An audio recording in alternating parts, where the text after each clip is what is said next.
Herzlich willkommen zum heutigen Panorama, moderiert am Oberstockensee. Wir haben heute folgende Themen für euch in der Sendung. Der echte Berner Herkules, der boomende Frauenfußball und Flux renoviert. Eine Haushälfte renovieren, ohne dass die Bewohnerinnen und Bewohner ausziehen müssen. Und das an einem schwer zugänglichen Ort. Das schaffen die Fachleute von Weilerholzbau. Die nicht alltägliche Arbeit mit einem Helikopter erfordert viel Fingerspitzengefühl. Also wir sind hier im Streitacher in Brienz. Das ist ein bestehendes Gebäude von 1972. Wir haben mit der Bauherrschaft das Haus analysiert, haben ein Projekt ausgearbeitet, für das gesamtheitlich zu sanieren. Das heisst quasi von Fenster, Fassade und Dach. Die Herausforderung vor allem hier ist, der Zugang ist nicht gewährleistet. Also wir können nicht mit Auto herfahren. Und durch das haben wir sicher eine spezielle Montage gemacht von diesen Dachelementen, die eine Herausforderung hat. Wenn man den abdeckt, das Ganze abschreisst, das kommt dann in der Regel nicht ganz so vor, wie man es vielleicht annimmt. Hier sind jetzt die Vormassaufnahmen gut gemacht worden und darum hat es gepasst. Wenn man so ein Projekt macht in diesem Ausmaß, ist es wichtig, dass man eine gute Planung hat. Das heisst, quasi fährt schon ganz am Anfang mit der Massaufnahme auf. Das muss genau sein, ja, mit der Vorbereitung, der Produktion. Bis nicht zur Montage und wenn der Helikopter kommt, geht es ganz schnell. Und darum ist der Anspruch auf der Baustelle, das so in dieser Zeit zu machen und das alles passt, ist sehr gross für unsere Mitarbeiter.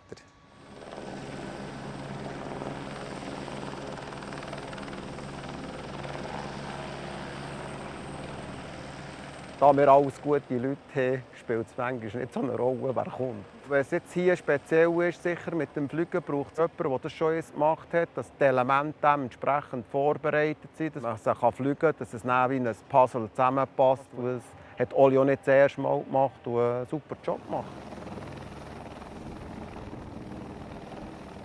Es ist nicht wie an einem Kran, wo du dann wieder länger warten kannst oder etwas dran noch nachschneiden, wenn etwas nicht stimmt. Klar kann er schweben, der Heli, aber man will ja möglichst schnell das Zeug her tun. Und darum ist sicher die Herausforderung, dass alles abgemessen, sauber eingepasst ist, dass es dann auch stimmt hier auf der Baustelle. Ja. Es gibt sicher kleine Diskrepanzen, aber das tun sie jetzt noch nachpassen. Das ist, man kann sagen, im Millimeterbereich, Zentimeterbereich, aber die Spatzung hat man, dass man das nachher jetzt alles noch anpassen kann, dass das gut kommt. Und zuletzt gibt es eine gute Sache. Ja. Am meisten gefreut, dass es jetzt getroffen ist und dass alles zusammen gepasst hat. Mit dem Heli aufrichten, das ist nicht etwas Tagtägliches. Und, wir sind ein super Team, wir helfen einander und das alles reibungslos ist gelaufen heute. Ja.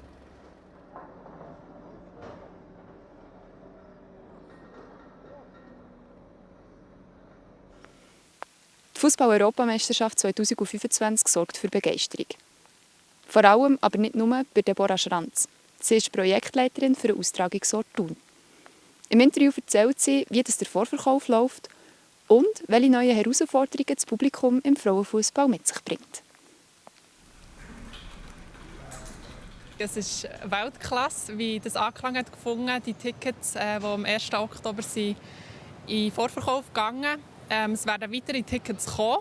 Es sind im Moment noch Kontingente reserviert für gewisse Partnersponsoren. Die werden aber voraussichtlich bis zum 16.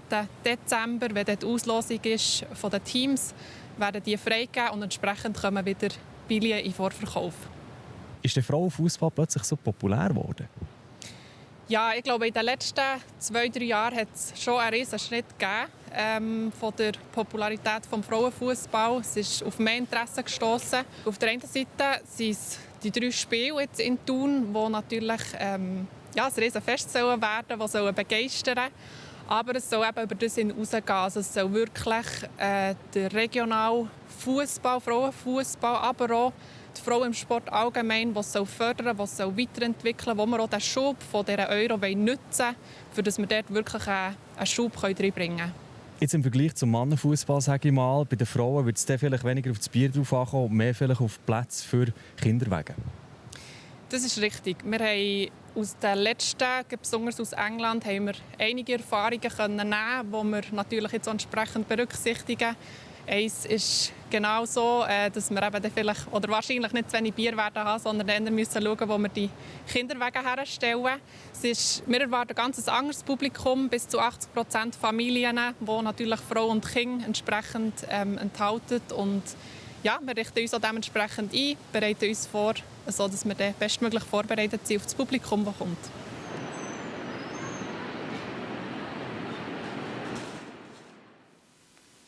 Tod, Gewalt und Leid haben früher zum Alltag von Kaiwan Anwar gehört.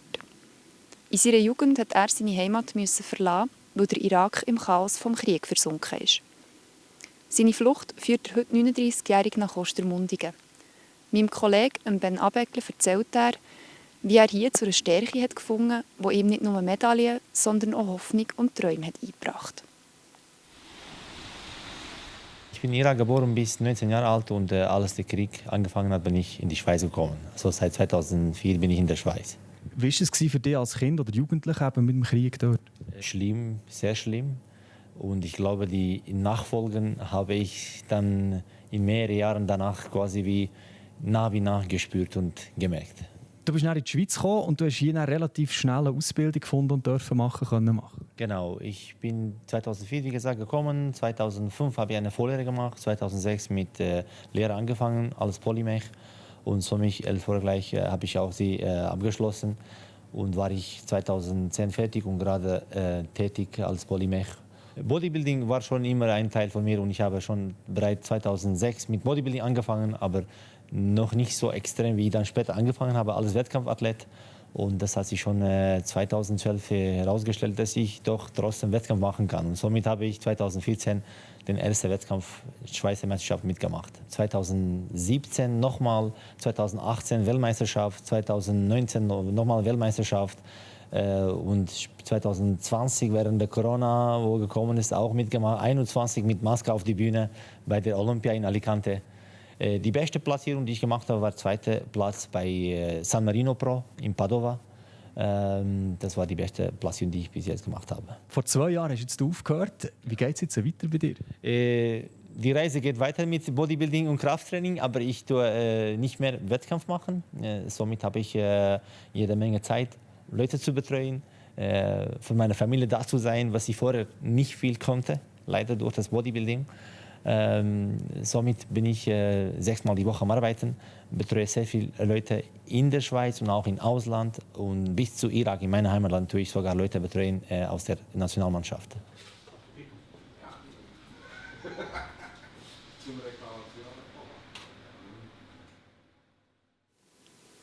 Jetzt übergebe ich noch das Wort an Peter Wech im Studio. Er stellt euch seinen heutigen Gast in unserer Talksendung «Zusammen im Zentrum» selber vor. Herzlich willkommen zu «Zusammen im Zentrum», das Tagformat von der Plattform J. Mein heutiger Gast ist Barbara Klossner, alias Miss Helvetia. Sie kommt aus dem schönen Diemtigtal und stellt ihr neues Album «Volksmusik on the Rocks» vor. Das war es auch schon wieder mit unserem heutigen Panorama. Die ausführlichen Artikel zu allen Themen findet ihr auf unserer Webseite und im App. Merci vielmals fürs Zuschauen und bis gleich. Das Wetter wird euch präsentiert von Made in Bern.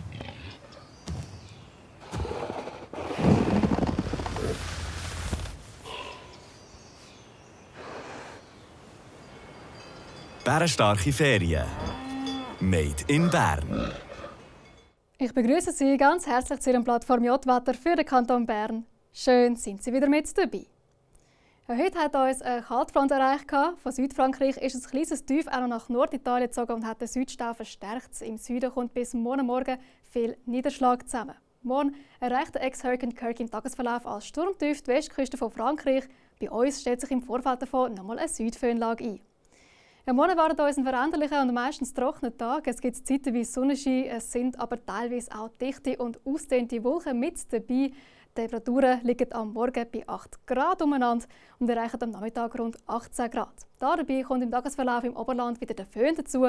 Auf den Bergen bläst starker Südwestwind, die Nurgla-Grenze steigt auf rund 3500 Meter. Ja, am Donnerstag zieht das am Anfang der Sendung erwähnte Sturmtief von den Benelux-Staaten nach Südskandinavien. Die Schweiz wird von seinem Starkwindfeld tangiert. In der Nacht auf den Donnerstag bricht der Südföhn zusammen. Im Flachland wird es stürmisch. Am Donnerstag ist es dann wechselhaft und gelegentlich nass. Im Flachland bläst noch starker Südwestwind. Und am Freitag geht es wechselhaft weiter mit Wolken, ein bisschen Sonne und den einen oder anderen Regengüssen. Am Samstag ziehen ebenfalls so einige Wolken über den Himmel. Tagsüber ist es noch meistens trocken, bevor es dann in der Nacht auf den Sonntag verbreitet nass wird. Im Verlauf des Sonntags lassen die Niederschläge dann aber wieder nach. Und am Montag erwartet uns dann nach im Flachland teils Nebelfelder, eine Mischung aus Sonnenschein und Wolken. Ja, und damit wäre es das auch schon wieder von meiner Seite. Ich bedanke mich dafür, dass Sie zugeschaut haben und wünsche Ihnen noch eine ganz gute Zeit. Ade miteinander.